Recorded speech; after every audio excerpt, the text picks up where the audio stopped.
The night that changed everything didn't begin with a gunshot. It didn't begin with shouting, and it definitely didn't begin with violence. It began with something far quieter and far more dangerous. A stare, the kind of stare you feel before you even see it, the kind that makes the back of your neck tighten, the kind that makes your instincts whisper that something is wrong, or maybe that something is about to change forever. Because on that particular night, inside one of the most luxurious restaurants in the city, something happened between two people from completely different worlds. A woman who had spent her entire life fighting to prove she belonged, and a man who ruled an empire people were too afraid to even talk about. But before we get to that moment, I need you to understand something. By the time this story ends, the truth behind their first encounter will shock you. There's a twist buried deep in this story, one that completely changes everything you think you know about both of them. And trust me, most people never see it coming. So if you are on intense stories filled with power, secrets, and unexpected connections between people who were never supposed to cross paths, take a second to subscribe to the channel. Stories like this take time to uncover, and if you enjoy narratives that slowly reveal shocking truths, you're going to want to be here for the next one. And while you're here, I'm curious about something. Stories like this reach people from all over the world, and it's always fascinating seeing just how far these stories travel. So before we continue, tell me in the comments, where are you watching from tonight? Is city, country, anywhere in the world? Now, let's go back to that night, the night everything began. The restaurant was supposed to be closed. Most of the lights had already been turned off. Only the faint glow of the kitchen lamps remained, casting long shadows across stainless steel counters and polished marble floors. The dinner rush had ended hours ago. Customers were gone, the waiters had clocked out, and the silence that filled the kitchen was almost peaceful. Almost. Because standing alone near the preparation table was a woman who hadn't left yet, Amara Okafor. Her hands moved quickly as she chopped vegetables with precise, effortless rhythm, knife against cutting board. Tap, tap, tap. The sound echoed softly in the empty kitchen. Amara had stayed late to prepare ingredients for the next morning. It was something she did often. Well, not because anyone asked her to, but because she believed great chefs didn't wait for opportunity. They prepared for it. Her focus was locked on the cutting board in front of her, but something suddenly felt different. At first, she couldn't explain it. The air in the room felt heavier, like the atmosphere had shifted. And then she felt it. That sensation, the unmistakable feeling that someone was watching her. Amara paused. The knife stopped moving.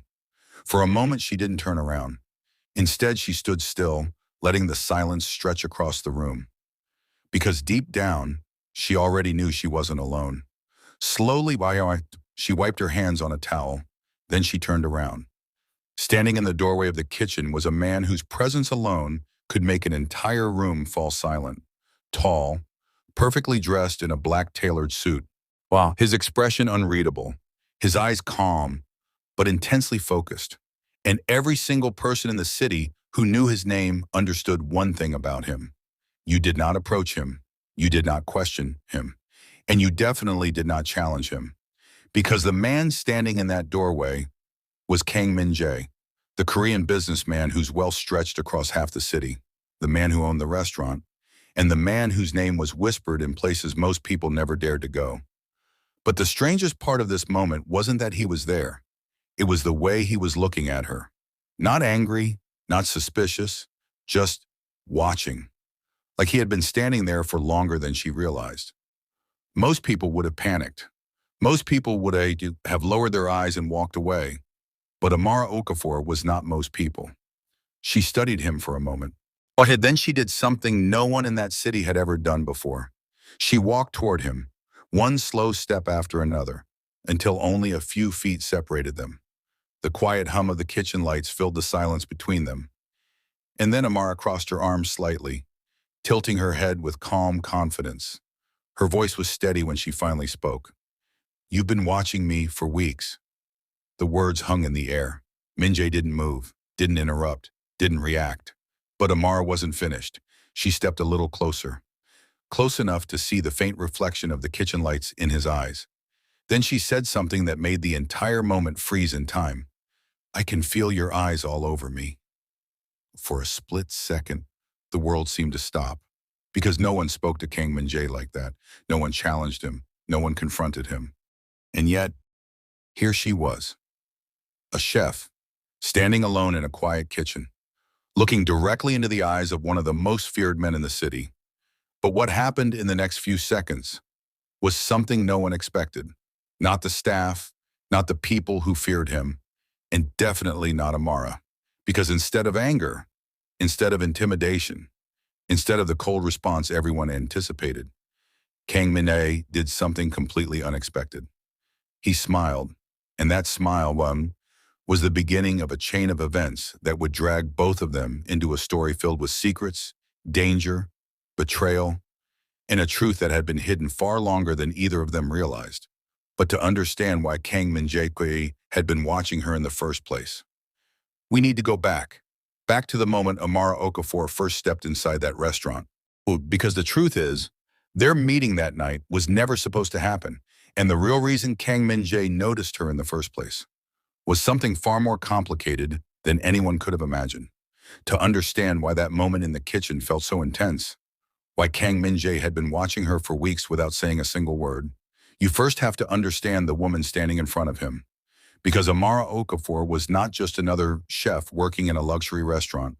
Her story started thousands of miles away, in a place most of the wealthy customers who ate in that restaurant had never even heard of. Amara was born in Lagos, Nigeria, a loud, vibrant city filled with energy, music, chaos, and dreams that sometimes felt bigger than the streets that held them. She grew up in a small apartment above her mother's roadside food stall. Every morning before the sun rose, the smell of frying peppers, onions, and spices would fill the narrow street below their home. While other children woke up to the sound of alarm clocks, Amara woke up to the sound of sizzling oil and her mother's voice greeting early customers. Her mother, Grace Okafor, was known in their neighborhood for one simple thing: her cooking. People traveled from blocks away just to taste her food. Not because the stall looked impressive, it didn't. It was just a small wooden stand with a metal stove and a few plastic chairs nearby. But the flavors were unforgettable. And as a little girl, Amara spent nearly every day sitting beside that stall watching her mother work. She watched the way her mother moved. Only the rhythm of her hands, the care she put into every single plate. But the thing Amara noticed most was the way people reacted when they tasted the food. Tired workers suddenly smiled. Strangers started conversations. Arguments ended. For a moment, everything felt lighter. And one day, when Amara was only 9 years old, she asked her mother something that would stay with her forever. "Why do people look so happy when they eat your food?" Her mother laughed softly and wiped her hands on her apron. Then she knelt beside Amara and said something that would shape her daughter's future. Because food is one of the few things in the world that can reach people's hearts without asking permission first. Amara didn't fully understand those words back then, but she remembered them. And over time, she began to understand exactly what her mother meant. Because cooking wasn't just something her mother did to survive. It was how she connected with people, how she cared for them, how she gave something meaningful to the world. And soon, Amara wanted to do the same. By the time she turned 12, she was already helping at the stall. At first, it was small tasks: chopping vegetables, cleaning dishes, serving drinks. But eventually, her mother allowed her to start cooking small things herself. The first meal Amara ever made for a customer was simple: just fried rice and grilled chicken. Her hands shook as she placed the plate on the plastic table. The man eating the meal barely looked up. He just took a bite, then another, and finally he stopped eating, looked at Amara, and smiled. A wide, genuine smile. In that moment, something inside her clicked. That feeling, the ability to create something that could make a stranger feel good. She was hooked. From that day forward, Amara spent every free moment learning how to cook. She studied recipes, she experimented with spices, she watched every cooking show she could find on television. But deep down, she wanted something more than just working at a roadside stall. She wanted to become a chef, not just any chef, a world-class chef, the kind whose food people traveled across countries to taste. But dreams like that are not easy when you grow up with very little. Her mother worked tirelessly to support her, but life had other plans. When Amara was 17, everything changed. Her mother became sick. At first it seemed small, just fatigue, a cough, something that could be ignored. But the illness grew worse. And within a year, the woman who had built that tiny food stall from nothing is gone. The loss shattered Amara. For weeks, the stall remained closed. Neighbors came to offer condolences. Friends tried to comfort her. But nothing filled the silence left behind. And for the first time in her life, Amara stopped cooking. Because every time she stepped near the stove, she remembered the voice that used to stand beside her. But one evening, something unexpected happened. An elderly man who had been a regular customer for years walked up to the stall. He stood there quietly for a long moment. Then he said something simple. "Your mother's food helped a lot of people through hard days." Amara nodded silently. Then he added something else. "Don't let that gift disappear." That sentence stayed with her. And the next morning, for the first time since her mother passed away, Amara opened the stall again. Her hands trembled as she prepared the ingredients. But when the first plate left the kitchen, something inside her came back to life. The passion, the purpose, the connection her mother had always talked about. And from that day forward, Amara made a decision. She would leave Nigeria one day. She would travel. She would learn from the best chefs in the world. And one day, she would open a restaurant that would make her mother proud. But achieving that dream would require something almost impossible. She needed opportunity. So Amara worked harder than anyone around her. She saved every bit of money she could. She entered local cooking competitions. She studied culinary techniques online late into the night. Eventually, her dedication paid off. At 26 years old, she earned a scholarship to train in an international culinary program overseas. Leaving Lagos was one of the hardest decisions she ever made, because the city wasn't just where she grew up. It was where every memory of her mother lived. But Amara knew something. Dreams rarely grow in comfortable places. Sometimes you have to leave everything familiar behind. And that's how she eventually found herself in a new city, thousands of miles away, standing in the kitchen of one of the most exclusive restaurants she had ever seen. The building itself looked like something from a movie. Marble floors, golden lighting, elegant dining rooms filled with wealthy guests. Everything about the place screamed luxury. But what Amara didn't know when she first accepted the job there was that the restaurant wasn't just famous for its food. It was famous for its owner, a man whose name carried power in places far beyond the dining room, a man most employees never even saw, a man who rarely appeared in public, and a man whose presence alone could silence an entire building. Kang Min-jae. At first, Amara didn't think much about it. To her, the restaurant was just another step toward her dream, and another opportunity to improve her skills, another chance to prove that she belonged in the world of elite chefs. But what she didn't realize was that someone inside that building had already started noticing her, watching the way she moved in the kitchen, watching the way she experimented with flavors, watching the way she worked with a quiet confidence that most new chefs didn't have. And long before Amara ever confronted him in that kitchen, Kang Min-jae had already made a decision about her, a decision that would eventually pull both of them into a story neither of them could control. Because what Amara didn't know yet was that the restaurant she had just joined was far more dangerous than it appeared, and the man who owned it was about to become the most complicated person she would ever meet. If Amara Okafor was a woman shaped by struggle, resilience, and quiet determination, then Kang Min-jae was something entirely different, because long before his name became associated with wealth, power, and fear, Kang Min-jae was simply a boy growing up in a world where weakness was never forgiven. He was born in Busan, South Korea, in a neighborhood where ambition and survival often walk side by side. His father was a businessman, at least that's what most people believed, but the truth was far more complicated. Behind the polished suits and expensive watches was a man deeply connected to the shadowy side of power: illegal gambling operations, underground financial networks, quiet alliances with people who controlled things the public was never meant to see. As a child, Min-jae didn't fully understand what his father did. All he knew was that their home was always surrounded by men in dark suits. Men who spoke softly but carried an energy that made people step aside when they walked past. Men who were loyal but dangerous. Yet despite the tension that surrounded his father's world, Min Jae's childhood had one place that felt peaceful: the kitchen. His mother, Kang Soo-min, was a chef, not a famous one, not someone who owned a restaurant, but inside their home, she cooked with the kind of passion that made even the simplest meals feel extraordinary. And unlike his father's world of quiet threats and whispered deals, the kitchen was full of warmth. Music played softly from an old radio, steam filled the air, and his mother's laughter echoed through the room as she experimented with flavors. For young Min Jae, those moments were everything. Because in that kitchen, he didn't feel like the son of a powerful man. He felt like a normal child. Sometimes his mother would let him help her, not with anything complicated, just small things. Washing vegetables, mixing sauces, tasting dishes. And every time he asked her how she knew which ingredients worked together, she would smile and give him the same answer. Food isn't about rules, it's about feeling. Those words stayed with him. But life has a way of changing things quickly.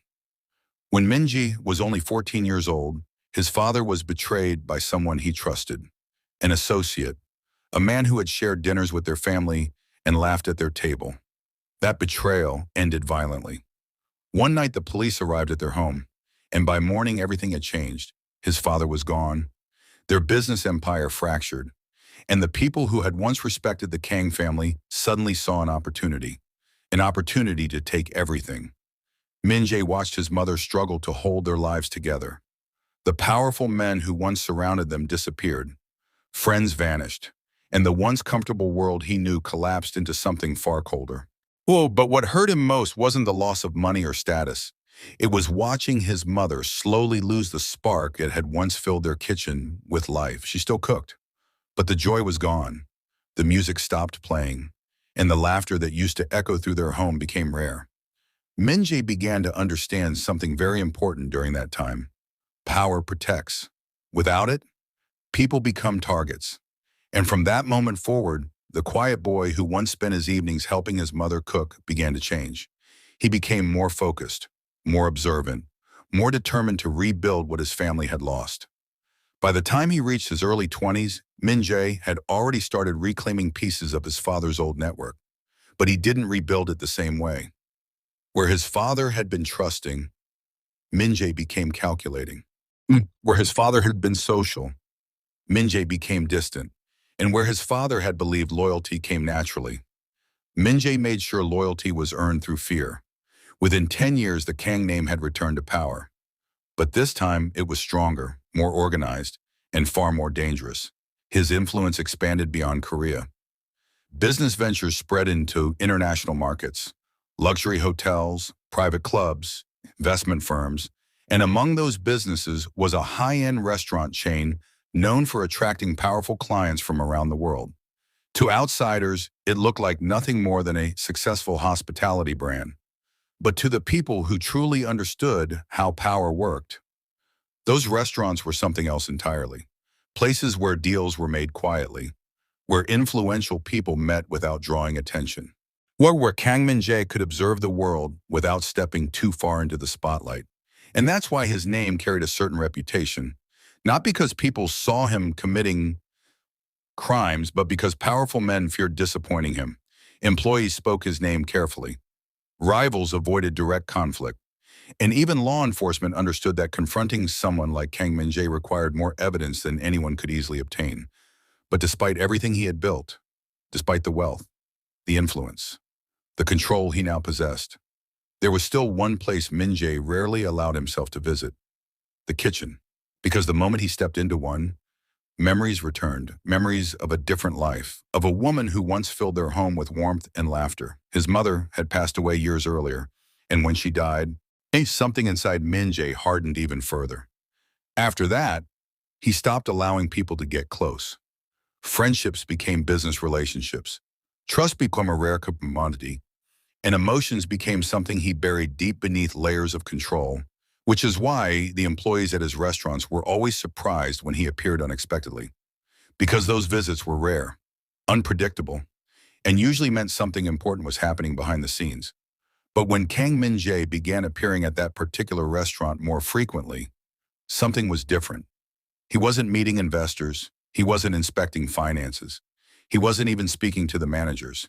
Instead, he stood quietly near the entrance of the kitchen, watching, observing, not the entire staff, just one person, the new chef from Nigeria. Well, the woman who moved through the kitchen with a kind of confidence he hadn't seen in years. The woman whose cooking reminded him of something he thought he had lost forever. At first, he tried to ignore it, tried to convince himself it was just coincidence. But every time he visited the restaurant, his eyes drifted back toward the same place, toward the same woman, toward the same rhythm of movement that felt strangely familiar. Because the way Amara Okafor cooked, the way she tasted her food before serving it, the way she closed her eyes briefly while adjusting spices, was almost identical to someone he once knew, someone whose voice he hadn't heard in years.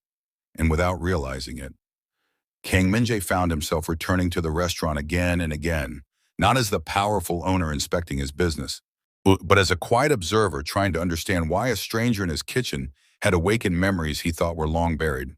But what Min-jae didn't realize was that his attention had not gone unnoticed. Because in a world built on secrets and hidden alliances, powerful men are always being watched. And somewhere inside that restaurant, someone had already begun asking a dangerous question. Why was Kang Min-jae so interested in the new chef? A question that would soon set off a chain of events far more dangerous than anyone inside that kitchen could imagine. Because in Kang Min-jae's world, curiosity often led to consequences. And before long, those consequences would begin circling closer to Amara Okafor than she ever expected. By the time Amara Okafor had spent a few weeks working at the restaurant, she had already realized something important. This place was different, not just because of the elegant dining hall, the expensive ingredients, or the wealthy guests who filled the tables every night, but because of the tension. It was subtle, almost invisible at first, but once you noticed it, you couldn't ignore it. The staff spoke carefully. Managers moved quickly whenever certain phone calls came in. And sometimes, without warning, the entire atmosphere of the restaurant would change. Voices would lower, conversations would stop. Employees would suddenly begin working twice as fast. The first time it happened, Amara assumed it was just another busy evening. But then she noticed something strange. Whenever that shift in energy occurred, everyone's attention moved toward the same direction. The front entrance. Yeah. That's when she first heard his name whispered. Kang Min-jae is here. The reaction was immediate. One of the waiters almost dropped a tray. The restaurant manager rushed out of his office, adjusting his tie nervously. Even the head chef, a man who usually barked orders at everyone, suddenly became quiet. Amara watched the entire scene unfold with curiosity.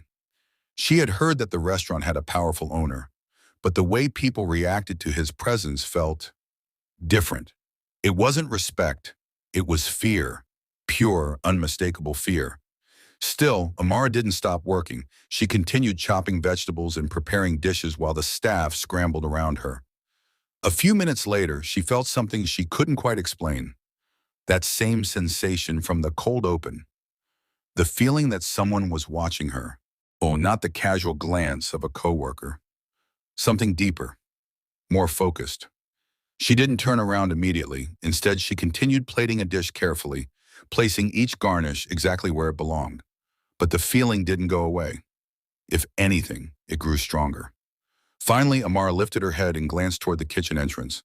Standing near the doorway was a tall man in a perfectly fitted black suit. His posture was relaxed, his expression unreadable, and his eyes were fixed directly on her. For a moment, their gazes met. Then he looked away. Not in embarrassment, not in surprise, simply as if he had seen what he needed to see. The moment passed quickly. The head chef shouted another order. Plates continued leaving the kitchen, and the rhythm of the restaurant returned to normal. But something about that brief interaction stayed in Amara's mind. She didn't know why. Maybe it was the intensity of his gaze. Maybe it was the strange way everyone around her behaved when he appeared. Or maybe it was the fact that he seemed completely uninterested in everything happening around him. Except the kitchen. Except her. At first, Amara brushed the thought aside. She was there to work, not to analyze the behavior of mysterious businessmen. But then it happened again a few nights later. The same quiet shift in the restaurant, the same nervous energy spreading through the staff, and once again someone whispered the same name, Kang Min-jae. This time Amara didn't even need to look. She felt it, that presence again, like a shadow standing quietly just outside her vision. Eventually curiosity got the better of her. She turned her head slightly, and there he was again, standing in the exact same place, watching, not speaking to anyone, not eating, just observing the kitchen, and more specifically, observing her. Days turned into weeks, and the pattern continued. Every few nights, Kang Min-jae would appear. Sometimes he stayed only a few minutes, sometimes longer. But his behavior never changed. He never approached the chefs, never gave instructions, never introduced himself. He simply watched. At first, the other staff members tried to ignore it, but over time the whispers started. Late at night in the locker room, during cigarette breaks behind the building, employees began sharing theories. Maybe she did something wrong. No, if that was the case, she'd already be fired. Maybe he's testing her. Testing her for what? Someone even joked nervously that maybe Amara had unknowingly offended the most powerful man in the city. The rumors spread quickly, but no one dared ask the one person who might know the truth, Amara herself. Because the strange part was, Amara never looked nervous. While the rest of the staff avoided making eye contact with the restaurant owner, Amara behaved as if nothing unusual was happening. She focused on her cooking, adjusted recipes, experimented with flavors. Sometimes she even hummed softly while preparing dishes. Her calm attitude confused everyone, especially the head chef. One evening, after another silent visit from Min-jae, he finally pulled her aside. His voice was low, serious. Do you know who that man is? Amara shrugged lightly.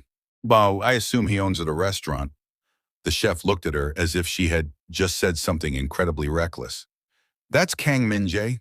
The name hung in the air. Even saying it out loud felt dangerous. Amara studied his reaction carefully. Then she simply nodded. Okay. The chef blinked in disbelief. Okay, he repeated. That's your response? Amara smiled faintly. What do you want me to do? Burn the food because he's watching? The chef shook his head slowly. You don't understand. And maybe he was right, because while everyone else in the restaurant felt intimidated by the mysterious man standing at the kitchen entrance, Amara felt something entirely different. Curiosity. Because there was something strange about the way he looked at her. It wasn't hunger. It wasn't anger. It wasn't even admiration. It was something quieter. Something almost thoughtful, as if he was studying something he didn't fully understand. And the more those silent visits continued, the more Amara began to notice something else. Every time Kang Min-jae appeared, he arrived at almost the exact moment she began cooking her most complicated dishes. Dishes that required creativity, precision, instinct. The kind of cooking that couldn't be taught in textbooks. It had to be felt. And every time she plated one of those dishes, she could feel his gaze sharpen slightly, as if he was paying attention to every movement, every ingredient, every decision she made. Eventually, the whispers among the staff became louder. Some believed the Mafia boss was planning something. Others believed Amara was about to receive a promotion. But a few people had a darker theory. And what if Kang Min-jae wasn't watching her because he admired her skills? What if he was watching her because she had unknowingly crossed a line she didn't even know existed? Because in a world controlled by powerful men, attention could be dangerous. And sometimes, the moment someone important starts watching you, your life begins moving in directions you never planned. But none of them realize the truth. Not yet. Because the real reason Kang Min-jae kept returning to that kitchen was far more personal than anyone could imagine. And soon, that silent tension between them would finally reach a breaking point. Because one night, Amara Okafor would decide she had watched enough. And then instead of ignoring the mysterious man who kept appearing at the edge of her world, she would walk straight toward him. And ask the question everyone else was too afraid to say. A question that would change everything.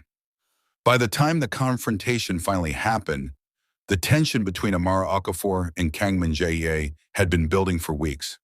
Silent glances, unspoken questions, the strange rhythm of a powerful man appearing at the edge of a kitchen just to watch a chef work.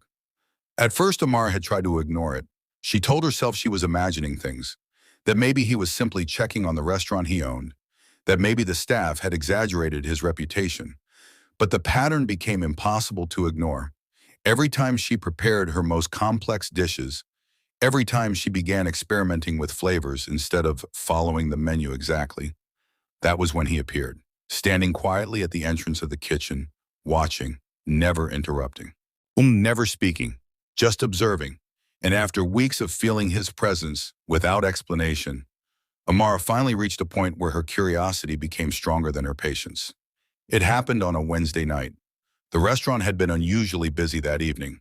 A private group of wealthy clients had booked the entire dining hall. Orders had been pouring into the kitchen nonstop. For hours, the chefs moved like machines. Flames rose from the stoves. Plates clattered against counters. Voices shouted instructions over the noise of boiling water and sizzling oil. But slowly the chaos began to fade. One by one, the last orders left the kitchen. The dining room grew quiet. Guests began leaving. And eventually the staff started cleaning up for the night.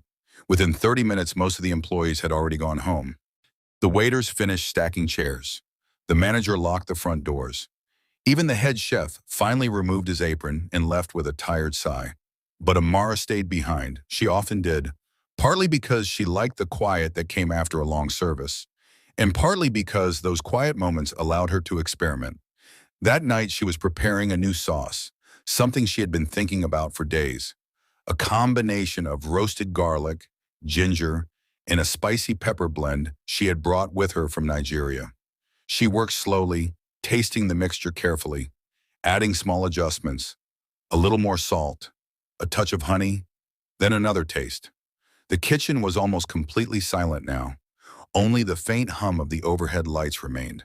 And that's when she felt it, that familiar sensation. The same feeling that had been following her for weeks. Someone watching. This time she didn't ignore it. She didn't pretend she hadn't noticed. Instead, Amara placed the spoon down gently, wiped her hands on a towel, and stood still for a moment. The silence stretched across the room. Slowly, she turned around. And there he was, exactly where she expected him to be.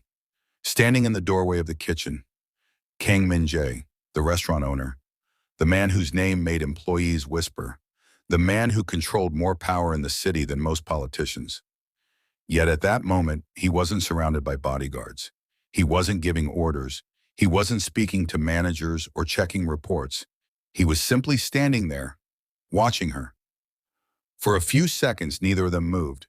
Min-jae's expression remained calm, unreadable. Yet, as if this moment had already been expected, as if he had been waiting for it, and maybe being, in some strange way, he had, but Amara was done pretending not to notice.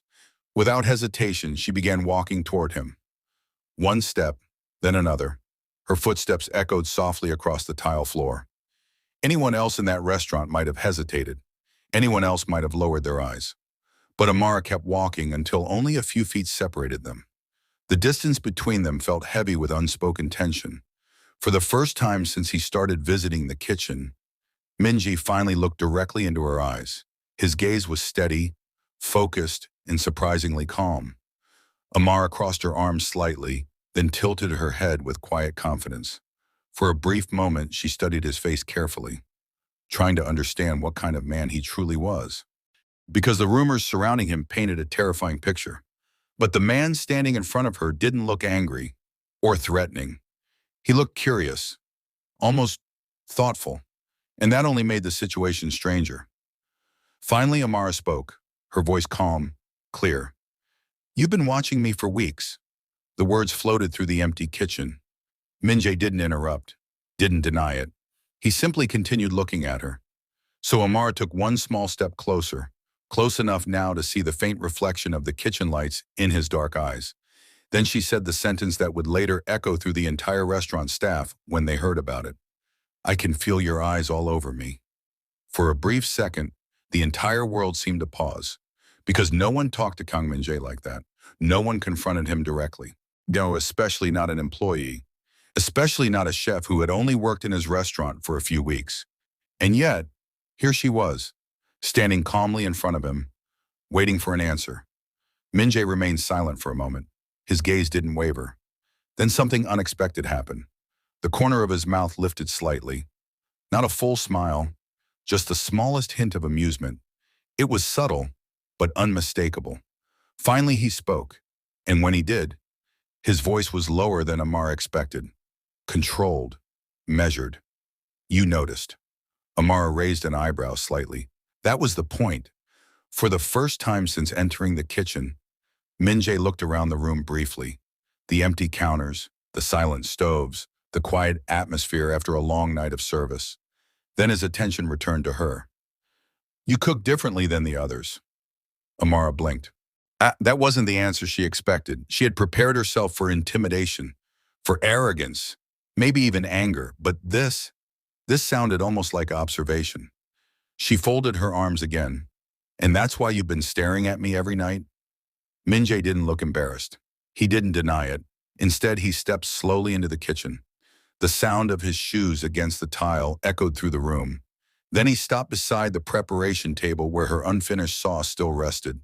He glanced at the mixture briefly. May I? Amara hesitated. Then she nodded slightly. Min-jae picked up the spoon she had left behind, tasted the sauce, and paused. His expression changed almost instantly. Not dramatically, but enough for Amara to notice. He placed the spoon back down slowly, then looked at her again.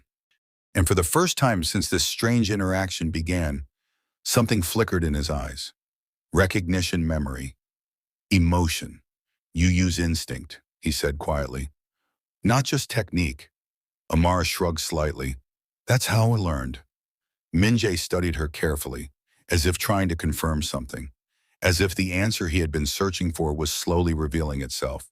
But neither of them realized that this quiet confrontation inside an empty kitchen was about to trigger something far more dangerous. Because somewhere outside that restaurant, someone had already started paying attention to Kang Min-jae's unusual behavior, and powerful men rarely watch someone repeatedly without reason. Which meant one thing, Amara Okafor had just stepped into a world she barely understood, and the consequences of that moment were only beginning. It just when Amara thought she had finally understood Kang Min-jae, when she believed the intensity of his gaze was simply curiosity or admiration. Something happened that no one could have predicted. The first twist in their story came quietly, but it hit like a lightning strike. It was a Friday night, and the restaurant had been bustling from early evening until late. Amara had spent hours crafting a new dessert, a fusion of Nigerian spices with classic French technique. Every element measured, every flavor balanced perfectly. She was proud of her work.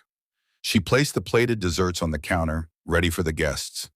Then she noticed it, an unfamiliar man standing in the corner of the dining hall, tall, dark, handsome, but not a guest, and in his hand a phone, recording. The moment her eyes met his, her stomach sank. Somehow, without anyone noticing, he had positioned himself to capture her every movement. Before she could process it, another shadow appeared, this time from the side entrance. Two more men, both silent, both watching her. Amara's heart raced. She realized something terrifying. She had been monitored, not by Kang Min-jae, but by someone else entirely. Someone who knew exactly who she was. And then, out of nowhere, Min-jae appeared beside her. And did you notice them? He asked quietly, his tone calm but sharp. Amara could barely nod, her hands trembling slightly. They shouldn't be here, he continued, his eyes scanning the room. Her mind raced. Was this part of his world? Was she in danger? Before she could speak, Min-jae stepped toward the mysterious men, and something unexpected happened. They stepped back, hesitated, and then bowed slightly before retreating silently. Amara froze. Her first thought was shock. Her second, fear, because the realization hit her like a thunderclap. Kang Min-jae wasn't just the man everyone feared in the city. He was someone who commanded fear with just a glance, a presence, a subtle movement. And that fear wasn't limited to strangers. It extended to people who thought themselves untouchable. Amara's mind whirled. The quiet observer in the doorway, the man she had confronted just days ago. He wasn't just curious about her. He was protecting her. But from what? The twist didn't stop there. That same night after the restaurant had emptied and the staff had left, Min-jae pulled Amara aside. He lowered his voice so only she could hear. "There's more you don't know," and he said. Amara's curiosity flared, but so did her caution. What do you mean?" she asked, trying to keep her voice steady. He took a breath and looked directly into her eyes. "Your past. It's not just your story. Someone has been tracking you for a long time, and now they've found you." Amara's stomach dropped. Her life in Lagos, her dreams, her struggle to rise above loss. It all seemed distant compared to the danger that now hung over her. And in that moment, she realized something she hadn't before. Her story wasn't just about cooking or proving herself. It was about survival, about navigating a world where every glance, every movement, every connection could carry consequences she could never have imagined. The twist left her reeling. But what hurt the most was that she had unknowingly stepped into a world where her instincts, her courage, and even her trust would be tested in ways she could never prepare for. And all of it started with a simple stare, a stare that had seemed harmless at first, but was now the gateway into a life filled with secrets, power, and danger she could never have predicted. By the time she realized it, nothing would ever be the same again. And just like that, the game had begun. The air in the restaurant had barely settled after the first twist. But for Amara Okafor, there was no time to breathe, because the next revelation was far more dangerous than anyone could have anticipated. It started the following morning. Amara arrived early, as usual, to prepare ingredients for the day's menu. But the moment she stepped into the kitchen, she noticed something strange. A small envelope lay on the prep table. No note, no signature. Just her name, Amara Okafor, written in precise, elegant handwriting. Her pulse quickened. She picked it up carefully. Inside, a single photograph. A photograph of her as a child, standing beside her mother at the Lagos street stall. But someone had circled her face in red ink, and beneath the photo a message scrawled in sharp, deliberate handwriting. "We are watching, always." Amara's hands shook. Memories of her mother's death, the harsh streets of Lagos, and the endless struggles she had overcome came flooding back. Suddenly, everything felt vulnerable. And then a shadow appeared at the kitchen entrance. Kang Min-jae. He stepped inside silently, as though he had been watching her the entire time. His expression was calm, almost unreadable, but his eyes carried a weight that made her freeze. He didn't speak at first. Instead, he reached for the envelope and examined it without opening it again. "This isn't a simple warning," he said quietly, finally breaking the silence. Amara's throat went dry. What do you mean?" she asked. Min-jae's gaze hardened. "There's a network. People who don't care about food, talent, or dreams. They only care about leverage. And someone from your past, someone who wants control, has found you." Amara's mind raced. Who could possibly know about her? Her past was thousands of miles away. But Min-jae didn't wait for her to speak. He continued, voice low but firm. "That photograph, that message, it's a test. They want to see how you react. They want to know your weaknesses. And if you fail to respond correctly, they'll come closer." Amara swallowed hard. She realized the gravity of the situation. Her life in Lagos, said the struggles she had fought through alone, the resilience she had built, it wasn't enough. Not here, not in this world. And that was when the dangerous secret revealed itself. Kang Min-jae wasn't just protecting her because of random curiosity. He was guarding a piece of her history she didn't fully understand, a secret someone powerful wanted to exploit. "You're not safe here," Min-jae said, finally meeting her gaze directly. "And neither is anyone you care about if they discover the truth." Amara's mind spun. The man she thought she was beginning to understand, the intense, observing figure, was far more complicated, far more dangerous. And somehow, she had just become a key player in a game she didn't even know existed. Her hands trembled slightly as she realized one undeniable truth. In this world, every connection had consequences. And every glance could be a warning. and every whispered secret could be deadly. For the first time since leaving Lagos, Amara felt the weight of fear, not the familiar fear of failure or loss or poverty, but a fear tied to power, secrets, in forces she couldn't yet see. And as Minjae turned and left the kitchen, leaving her alone with the envelope, Amara knew one thing for certain. The stakes had just been raised, and the path forward was far more dangerous than she could have ever imagined. Days passed after the revelation of the dangerous secret, but Amara Okafor could feel the tension tightening around her like a noose. She tried to focus on her work, on the kitchen, the flavors, the plates, but even the sizzling of the stoves and the rhythm of chopping knives could not drown out the gnawing unease. And then, it happened. The biggest betrayal she could have imagined. It started innocently enough. A new sous chef had been introduced, a seemingly friendly woman named Yumi. She smiled, joked with the staff, and quickly gained their trust. Amara welcomed her presence, relieved to have someone new who could help in the chaos of the restaurant. But Yumi was not who she appeared to be. At first, the signs were subtle. The misplaced ingredients, the slightly altered recipes, the tiny mistakes that seemed innocent, but caused dishes to fail in front of high-profile guests. Amara noticed, of course, but assumed they were accidents, until the night it all became undeniable. A private gala had been arranged, a dinner that would attract some of the wealthiest and most influential people in the city. Amara had spent hours perfecting a multi-course menu, and every dish meticulously prepared, every sauce balanced.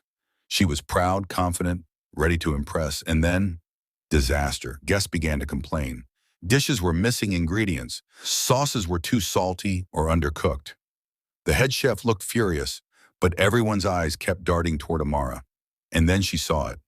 Yumi, standing quietly at the edge of the kitchen, smirking just slightly. A subtle, knowing smile, and it clicked. The mistakes weren't accidents. They were deliberate. Someone inside the kitchen, someone she had trusted, had been sabotaging her work. The realization hit Amara like a physical blow.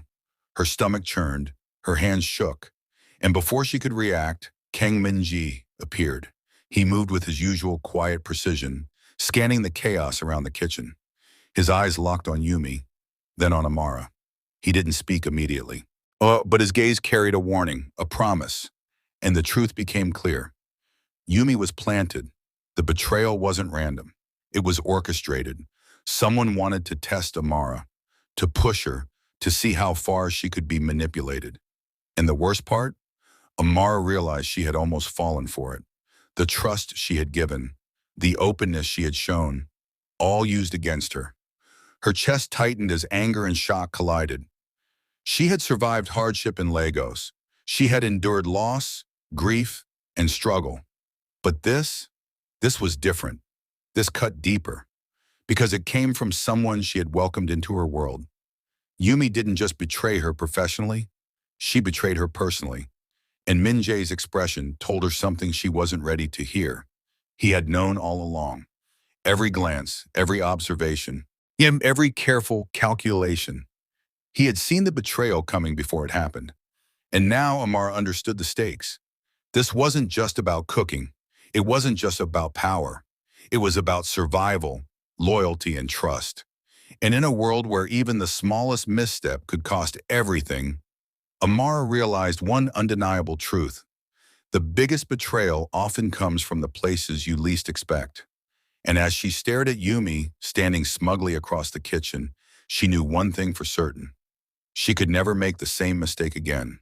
Because from this moment forward, nothing would ever be the same. Every move, every word, every glance would carry meaning. And the game she had unwittingly entered was only getting darker. After the shocking betrayal, Amara Okafor felt the walls of the restaurant closing in around her. Every corner, every shadow seemed to whisper danger. The calm confidence she had maintained in the kitchen was beginning to crack. And then, the trap was set. It started with an invitation, a private dinner arranged under the guise of appreciation from Kang Min-jae himself. Amara hesitated. She knew his intentions were never simple, but there was something in the way he looked at her after the Yumi incident that made her question herself. Could she trust him? She decided to go. The restaurant's back room had been transformed. The table was set for two, and at the head of it, Min Jae waited. His expression was calm, unreadable, but there was an intensity in his eyes that made Amara's heart race. "Sit," he commanded softly. She obeyed.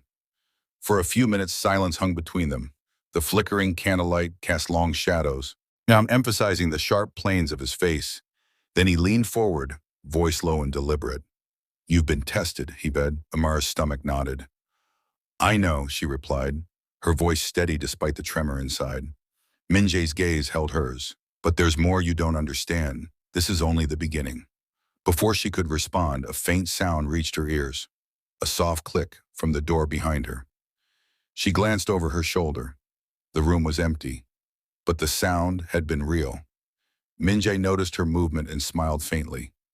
"They're close," he said, almost as if speaking to himself. Amar's heart raced. "They?" she asked, her voice barely above a whisper. "The people from your past," he said, "and now they've brought the danger to you directly." Suddenly the door burst open. Figures in black moved swiftly toward them. Amara froze. Her mind raced, but Min Jae's movements were fluid, precise, almost predatory. He intercepted them effortlessly, positioning himself between Amara and the threat. A flash of movement, a whispered command, and the intruders faltered. It became clear.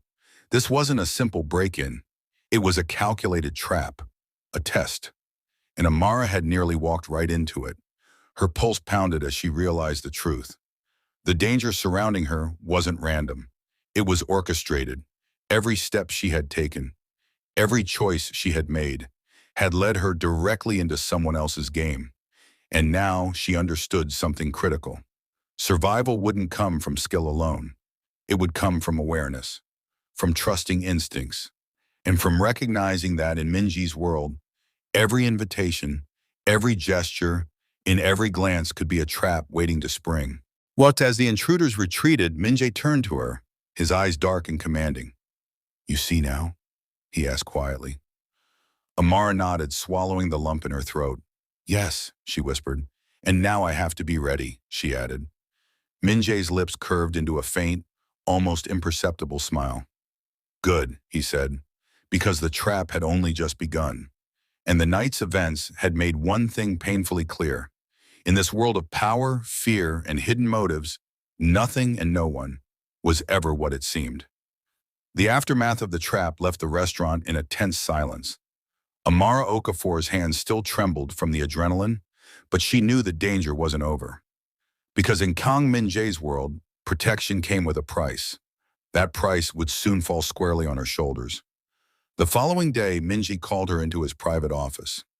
The room was sleek, minimalist, but the air felt heavy, charged with unspoken warnings. He gestured for her to sit, and she did, heart pounding. "I've kept you close," he began, his voice calm but firm. Amara nodded, sensing the weight of the moment. "But keeping you safe comes at a cost," he continued. Her stomach sank. What do you mean?" she asked, trying to steady her voice. Min Jae leaned forward, his piercing gaze locking onto hers. "There are people who will not stop. People who want leverage. People who want to destroy what you represent. And the only way to ensure your survival is a sacrifice." Amara's mind raced. Her past, her dreams, her hard-earned independence. What could she possibly give that would be enough? "You don't have to do it blindly," Min Jae said, sensing her panic. He slid a small, folded envelope across the desk.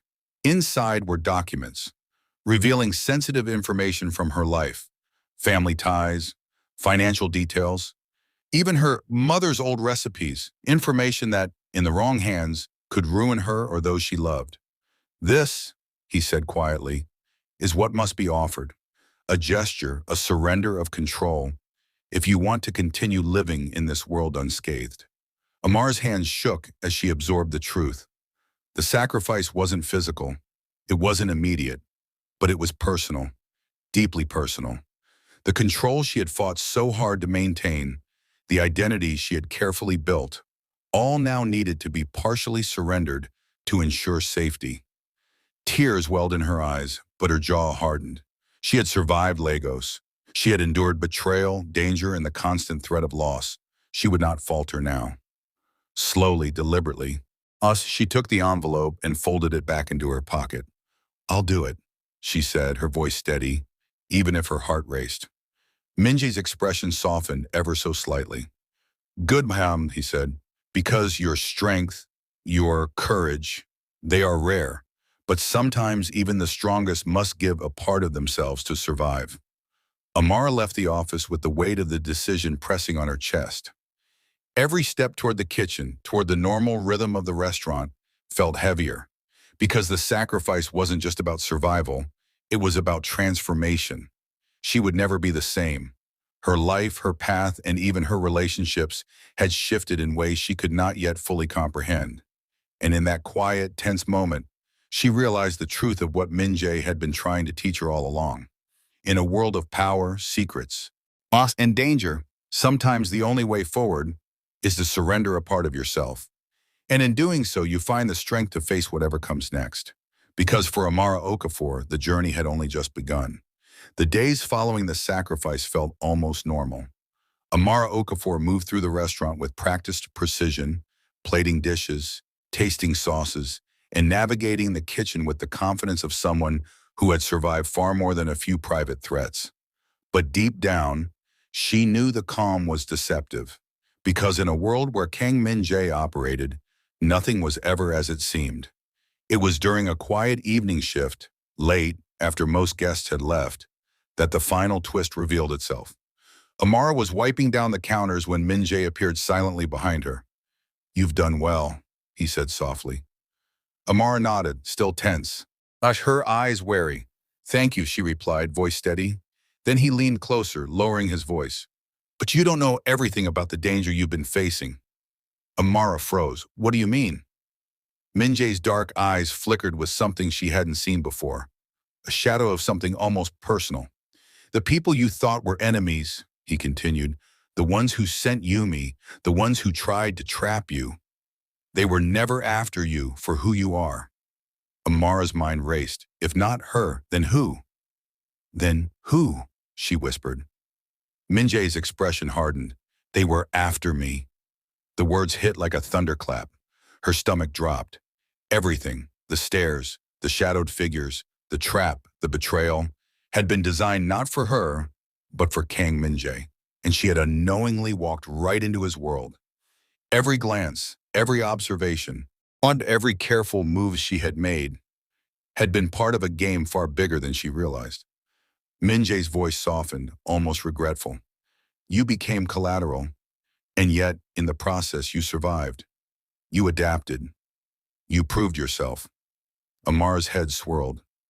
"All this? For you?" she asked, disbelief tinged with fear. He nodded. "Yes. And now, the truth changes everything."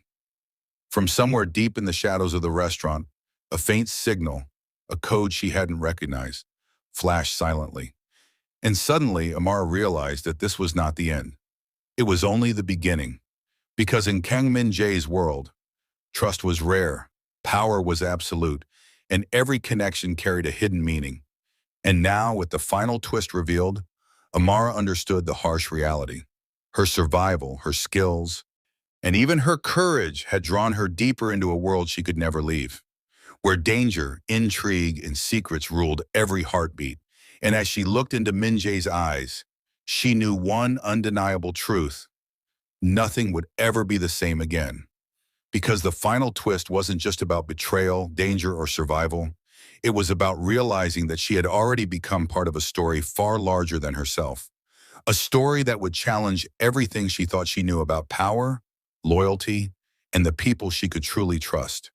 And with that revelation, the real game had only just begun.